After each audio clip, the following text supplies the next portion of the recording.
Hello दोस्तों, कैसे हैं आप सभी लोग। तो चलिए आज यानी 11 जुलाई की करंट अफेयर शुरू करते हैं। तो आज का हमारा पहला टॉपिक ये है कि नरेंद्र मोदी जी ने ट्विटर पर ट्वीट करके भारत के लोगों से अपील की है कि वे लोग किसी भी ऐसे व्यक्ति को पद्म अवार्ड के लिए नामित कर सकते हैं जो कि असाधारण से कार्य कर रहे हैं।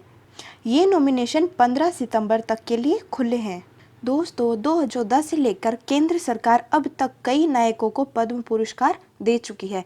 गृह मंत्रालय ने जितने भी केंद्रीय मंत्रालय, विभाग, राज्य और केंद्र शासित प्रदेश सरकार है उनसे और भारत रत्न और पद्म विभूषण पुरस्कार विजेताओं से ये अनुरोध किया है कि जितनी भी महिलाएं या समाज के कमजोर वर्गों से SC ST आदि में से जितने भी प्रतिभाशाली व्यक्ति हैं उनकी पहचान मजबूत करने के लिए प्रयास किए जाएं।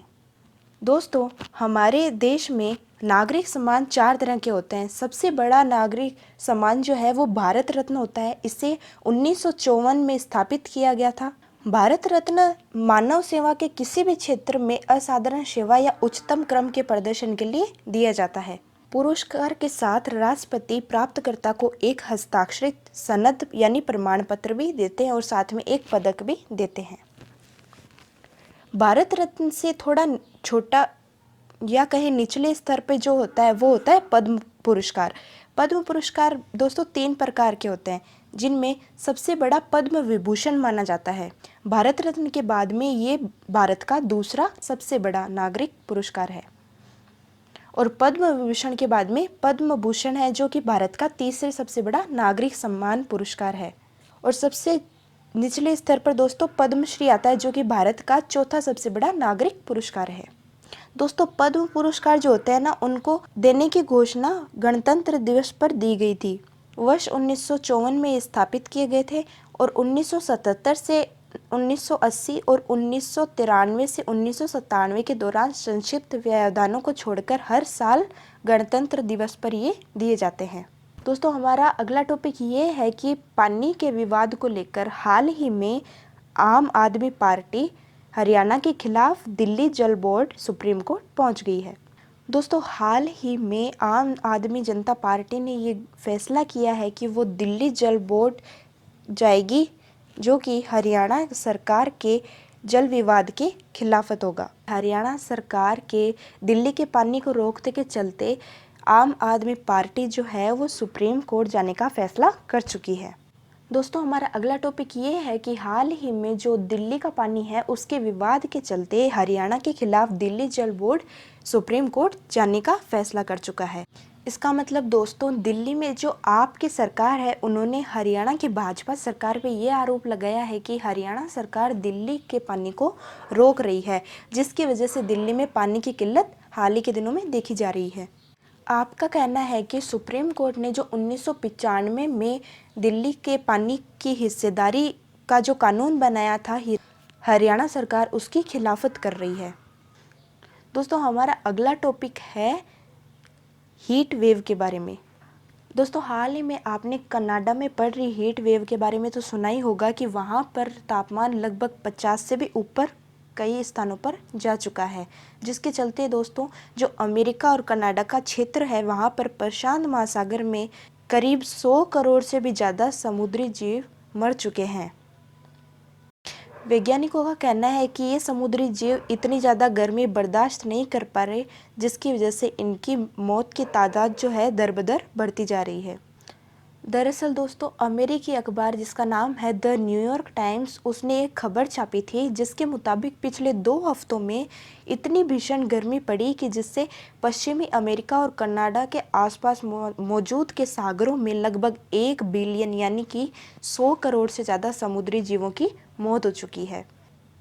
इतनी भीषण गर्मी के कारण दोस्तों इन नदियों और समुद्रों का पानी इतना गर्म हो चुका है कि वहाँ पर पाई जाने वाली साल्मन मछली को तैरने में दिक्कत हो रही। इसी के चलते कैलिफोर्निया के सेंट्रल वैली में लाखों की संख्या में साल्मन मछलियाँ पाई गई है। National oceanic and atmospheric administration के बायोलॉजिस्ट जोनाथन एम्ब्रोस का कहना है कि करीब इस गर्मी में हमें समुद्र के बीच में लगभग 90% मृत्यु दर देखने को मिली है। दोस्तों इतनी भारी संख्या में समुद्री जीवों की मौत का होना पारिस्थितिक तंत्र को बिगड़ जाने का इशारा देता है। दोस्तों हमारा अगला टॉपिक है ड्रग्स की तस्करी को लेके। दरअसल दोस्तों भारत की खुफिया एजेंसियों ने हाल ही में ये खुलासा किया है कि भारत में बड़े स्तर पर आतंकी घटनाओं को बढ़ावा देने के लिए पाकिस्तानी खुफिया एजेंसी जिसका नाम है ISI और खालिस्तानियों ने एक नया ही तरीका अपनाया है। और ये नया तरीका कौन सा है दोस्तों? तो ये है ड्रग्स बेचकर भारत में अपनी स्लीपर सेल को मजबूत करना। हाल ही में दोस्तों दिल्ली पुलिस की स्पेशल सेल ने अब तक सबसे बड़े ड्रग मामले को एक्सपोज किया है। इसमें पुलिस ने 2500 करोड़ की 350 किलो हेरोइन जब्त की है और 4 आरोपियों को भी गिरफ्तार किया गया है। दरअसल दोस्तों इस पूरे मामले के जो तार हैं वो आतंकी संगठन खालिस्तान लिबरेशन फोर्स से जुड़े हुए हैं और कहा जा रहा है कि ये जो पूरा ड्रग रैकेट है इसको नवप्रीत सिंह चला रहा है जो कि वर्तमान में पुर्तगाल में स्थित है। दोस्तों इसी के साथ भारतीय खुफिया एजेंसियों का कहना है कि ये ड्रग्स तालिबान के इलाके से पाकिस्तान ईरान होते हुए भारत में भेजी जा रही है जिसे फिर बाद में देश के कई हिस्सों में अलग अलग सप्लाई किया जाता है। दोस्तों हमारा अगला टॉपिक आज का ये है कि यूपी पुलिस ने हाल ही में लखनऊ के काकोरी में ATS के अलकायदा के 2 संदिग्ध आतंकवादियों को गिरफ्तार किया है। इन आतंकियों के पास में से विस्फोटक और असलहे बरामद किए गए हैं। इसके अलावा दोस्तों इनके पास से प्रेशर कुकर बम और अन्य हथियार भी मिले हैं। इसके चलते दोस्तों यूपी के कई जिलों में अलर्ट जारी कर दिया गया है। दोस्तों दरअसल अलकायदा एक बहुराष्ट्रीय उग्रवादी सुन्नी इस्लामवादी संगठन है जिसकी स्थापना Osama bin Laden, Abdullah Azam और 1980 के दशक में अफगानिस्तान पर सोवियतों के आक्रमण के विरोध करने वाले कुछ अन्य अरब स्वयंसेवकों द्वारा 1988 में किया गया था। इसकी स्थापना पाकिस्तान के पेशावर में की गई थी। अलकायदा के संस्थापक ओसामा बिन लादेन को अमेरिकी राष्ट्रपति बराक ओबामा के शासनकाल में 2 मई 2011 को अमेरिकी सेना ने पाकिस्तान में मारा था। दोस्तों अलकायदा को इस्लामिक कट्टरपंथी सलाफी जिहादवादियों का एक जाल तंत्र बताया जाता है। संयुक्त राष्ट्र सुरक्षा परिषद, उत्तर अटलांटिक संधि संगठन यानी नाटो, यूरोपीय संघ, संयुक्त राज्य अमेरिका, यूनाइटेड किंगडम, भारत, रूस और कई देशों द्वारा यह संगठन एक आतंकवादी समूह करार दिया गया है।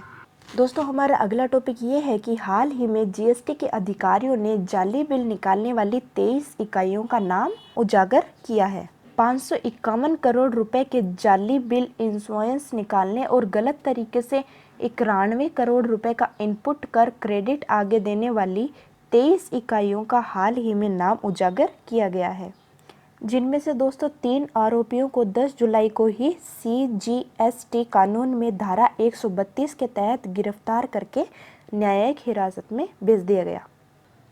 इसी के साथ दोस्तों भी आज कोलकाता पुलिस की स्पेशल टास्क फोर्स ने जमात उल मुजाहिदीन बांग्लादेश से जुड़े संदिग्धों को अरेस्ट किया है।